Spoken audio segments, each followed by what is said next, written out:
नमस्कार दोस्तों, आप सभी का स्वागत है इस वीडियो में। और इस वीडियो में हम लोग देखने वाले हैं 18 अक्टूबर को थर्ड शिफ्ट के पूछे गए क्वेश्चंस को एनालिसिस करने वाले हैं और साथ में एक्स्ट्रा फैक्ट को कवर करने वाले हैं, जो आने वाले एग्जाम के लिए काफ़ी ज़्यादा इंपॉर्टेंट होगा। तो चलिए देर न करते हैं, हम लोग वीडियो को शुरू करते हैं। साथ ही यदि आप चैनल पर नए हैं तो चैनल को सब्सक्राइब कर दीजिएगा, बेल आइकन को प्रेस कर दीजिएगा। पहला क्वेश्चन पूछा गया था आपका, निम्नलिखित में से किस तबला वादक को 2023 में पद्म विभूषण से सम्मानित किया गया? Which of the following tabla player was awarded the Padma Vibhushan in 2023? तो उस्ताद जाकिर हुसैन जो कि महाराष्ट्र के हैं, उन्हें 2023 का पद्म विभूषण सम्मान से सम्मानित किया गया है। इन्हें 1988 में पद्मश्री से सम्मानित किया गया था और 2002 में पद्म भूषण से सम्मानित किया गया था। आगे अगर इसका एक्स्ट्रा फैक्ट हम देखें तो एक्स्ट्रा फैक्ट में तबला प्रमुख जो तबला वादक हैं उसमें समता प्रसाद मिश्र हैं, जिन्हें गुदोई महाराज भी कहा जाता है, अनोखे लाल मिश्र हैं, कंठे महाराज हैं और किशन महाराज हैं, जिन्हें 2002 में पद्म विभूषण से सम्मानित किया गया है। और ये सभी आपका समता प्रसाद, अनोखे लाल मिश्र, कंठ महाराज, किशन महाराज, ये सभी बनारस घराना से संबंधित हैं।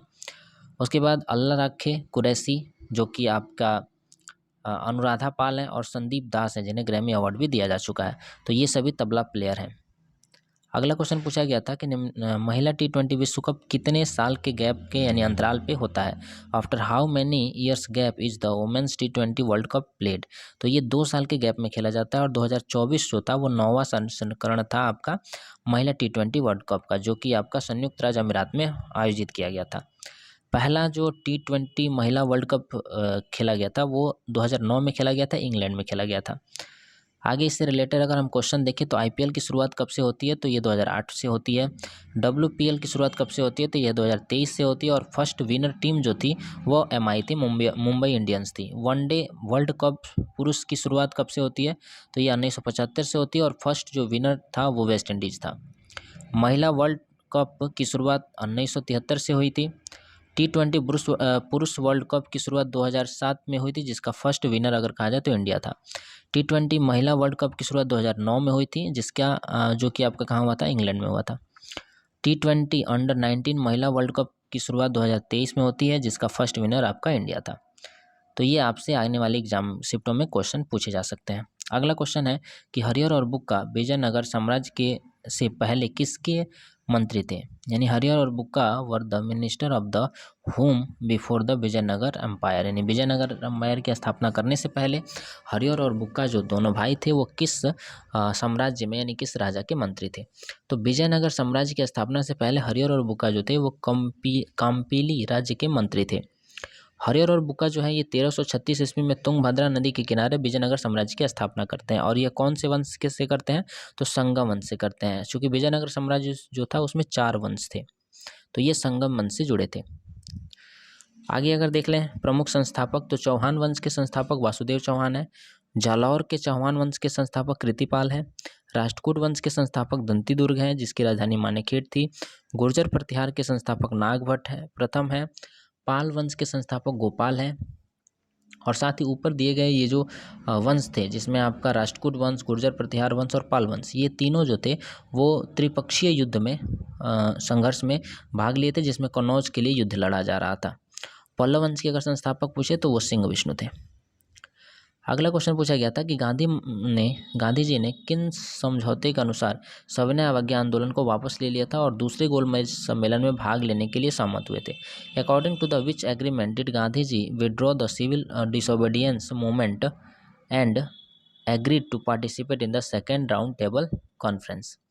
तो देखिए गांधी इरविन समझौता जो था, जो कि आपका 5 मार्च 1931 में होता है, उसके तहत गांधी जी ये राजी हो गए थे सविनय अवज्ञा आंदोलन को वापस लेने के लिए और साथ में गोलमेज सम्मेलन में भाग लेने के लिए, जो कि इंग्लैंड में हो रहा था। तो गोलमेज सम्मेलन 3 बार हुआ था, 1930 में, 1931 में और 1932 में।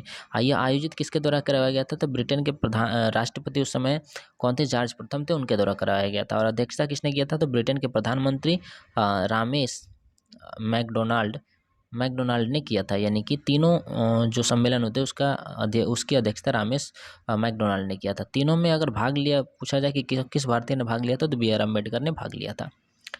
अगला क्वेश्चन था, पूछा गया था कि chemical formula of the potassium permanganate, potassium permanganate का रासायनिक सूत्र क्या होता है? तो KMnO4 होता है, जिसका उपयोग दवा के रूप में किया जाता है और साथ में इसका उपयोग जो है घाव और त्वचा की रोगों की सफाई के लिए किया जाता है। अगला क्वेश्चन पूछा गया था कि भरहूत स्तूप की खोज किसने की थी? हु डिस्कवर्ड द भरहूत स्तूप? तो भरहूत अभिलेखों की खोज जो है मेजर जनरल अलेक्जेंडर कनिंघम ने किया था 1873 ईस्वी में। और भरूच जो है वो कहाँ है? मध्य प्रदेश का सतना जिले में एक गांव है। भरहूत स्तूप के रूप में अशोक द्वारा बनवाया गया था और बाद में शुंग वंश के द्वारा इसे पुनर्निर्माण किया गया, यानी इसमें इसको सुधार किया गया और उसमें जीर्णोद्धार कह सकते हैं वो किया गया।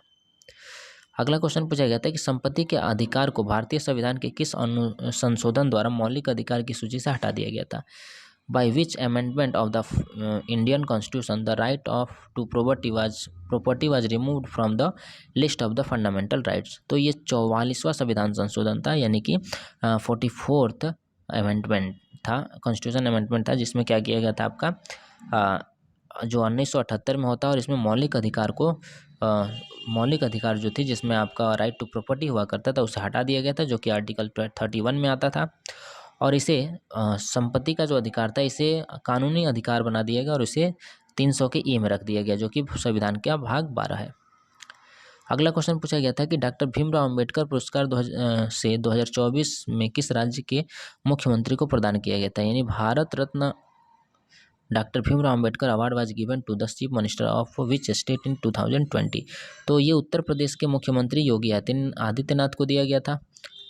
जो चयन प्रक्रिया होती है, यानी कि जो चयन समिति होती है, इसमें चयन किया जाता है कि किसको यह अवार्ड दिया जाएगा, उसमें उसका अध्यक्ष जो होते हैं वो भारत के उपराष्ट्रपति होते हैं। यह पुरस्कार महाराष्ट्र सरकार द्वारा 1996 से शुरू किया गया था और यह उनकी जयंती पर दी जाती है। इसमें 10 लाख रुपये का नगद पुरस्कार और प्रशस्ति पत्र दिया जाता है। चलिए आगे देखते हैं। अगला क्वेश्चन पूछा गया था कि साल 2022-23 में आयोजित संतोष ट्रॉफी का कौन सा संस्करण था? Which edition of the Santosh trophy was held in the year 2020-23? तो ये 76th आपका संस्करण था, यानी कि आपका एडिशन था। इस टूर्नामेंट का फाइनल जो मैच है वो सऊदी अरब के रियाद किंग फतह स्टेडियम में खेला गया था। इस मैच में कर्नाटक ने मेघालय को 3.2 से हराकर अब खिताब अपने नाम कर लिया था। संतोष ट्रॉफी की जो शुरुआत होती है वो 1941 से होती है। अगला क्वेश्चन पूछा गया था त्यौहार से कि हरेली का जो त्यौहार होता है निम्नलिखित में से किस राज्य में मनाया जाता है? The festival of the Hareli is celebrated in which of the following state? तो ये इसका आंसर छत्तीसगढ़ में होगा। छत्तीसगढ़ में क्या किया जाता है? इस त्यौहार को मनाया जाता है और ये सावन महीने के कृष्ण पक्ष की अमावस्या को मनाया जाता है। इस दिन किसान खेतों और गायों के प्रति अपनी श्रद्धा अर्पित करते हैं। प्रमुख अगर त्यौहार देखा जाए छत्तीसगढ़ का तो पोरा है, फागनवारी है, मड़ई है, दूसरा है, तिहरा है और गोद है। अगला क्वेश्चन पूछा गया था कि प्रसिद्ध नर्तक युगल कमलिनी अस्थाना और नलिनी अस्थाना को 2022 में निम्नलिखित में से किस नृत्य शैली के लिए उनके महत्वपूर्ण योगदान के लिए पद्मश्री दिया गया से सम्मानित किया गया? यानी कि renowned dancer couple Kamalini Asthana तथा Nalini Asthana have been awarded the Padma Shri in 2022 for their significance contribution to the following of the which dance? यानी किस डांस के फॉर्म के लिए उन्हें दिया गया था? तो कथक के लिए दिया गया था। कथक के अगर प्रमुख कलाकार की बात की जाए तो पद्म सुब्रमण्यम आलार मेल वल्ली है, यामिनी कृष्णमूर्ति हैं, अनीता रत्नम है, मृणाला साराभाई है, मल्लिका साराभाई है, मीनाक्षी सुंदरम पिल्लई है, सोनल मानसिंह है, बैजंती माला है, स्वप्न सुंदरी है, रोहिटिंग काला है, लीला सैमसन और बाला सरस्वती इसके प्रमुख कलाकार हैं। अगला क्वेश्चन पूछा गया था कि खुदाई खिदमतगार आंदोलन जो कि लाल शर्ट आंदोलन के नाम से भी जाना जाता है, इसकी शुरुआत किसने की थी? Khudai Khidmatgar movement is also known as the red shirt movement and who started it? तो इसकी शुरुआत 1929 में खान अब्दुल गफ्फार के द्वारा की जाती है। यह आंदोलन अंग्रेजों के खिलाफ भारत में ब्रिटिश राज के खिलाफ एक अहिंसक प्रदर्शन था। ध्यान रखिएगा, अहिंसक प्रदर्शन था। इसका मकसद था कि गांधी जी के सविनय अवज्ञा आंदोलन का समर्थन करना और भारत में विभाजन का विरोध करना। इस आंदोलन को लाल शर्ट आंदोलन क्यों कहा गया? क्योंकि इसमें पुरुष जो थे वो लाल शर्ट पहनते थे और महिलाएं काला वस्त्र पहनती थी। खान अब्दुल गफ्फार को फ्रंटियर गांधी के नाम से भी जाना जाता है। अगला क्वेश्चन पूछा गया था निम्नलिखित में से यानी कि विच of the following is example of near money, निम्नलिखित में से कौन द्रव्यतम पत्र के उदाहरण है। तो ये आपका नियर मनी जो होता है इसका प्रयोग जो होता है गैर नकदी संपत्ति का वर्णन करने के लिए किया जाता है जो अत्यधिक तरल होती है और जिन्हें आसानी से नकदी में परिवर्तन किया जा सकता है और इसे क्वेश मनी या फिर कैश इक्विवेलेंट भी कहा जाता है। इसके उदाहरण की बात करें तो हो जाएगा आपका बचत खाता हो जाएगा, जमा प्रमाण पत्र हो जाएगा, विदेशी मुद्राएं हो जाएगी, मुद्रा बाजार खाते हो जाएंगे, विपणन योग्यता विभूतियाँ हो जाएगी, ट्रेजरी बिल हो जाएगा और बांड हो जाएगा। ये सभी क्या है, तो ये सभी आपके नियर मनी है जिन्हें जो मनी में तो नहीं है लेकिन उन्हें ईजिली मनी में कन्वर्ट किया जा सकता है।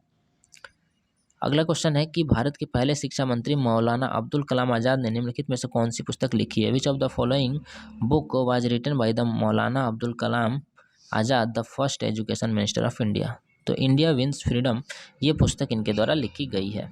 अगला क्वेश्चन पूछा गया था पल्लव की राजधानी कहाँ है, कैपिटल ऑफ पल्लव। तो पल्लव की राजधानी कहाँ है, कांचीपुरम थी। कांचीपुरम रेशम और शैल आकृति मंदिरों के निर्माण के लिए जाना जाता है। पल्लव वंश के संस्थापक अगर पूछा जाए तो ये सिंह विष्णु थे। अगला क्वेश्चन है most populated state in India, यानी सबसे ज़्यादा जनसंख्या वाला राज्य कौन सा है। तो ये उत्तर प्रदेश है, इसके बाद महाराष्ट्र आता है, फिर बिहार आता है, फिर वेस्ट बंगाल आता है और फिर मध्य प्रदेश आता है। आगे क्वेश्चन पूछा गया था कि संसद के गठन से संबंधित कौन सा अनुच्छेद है।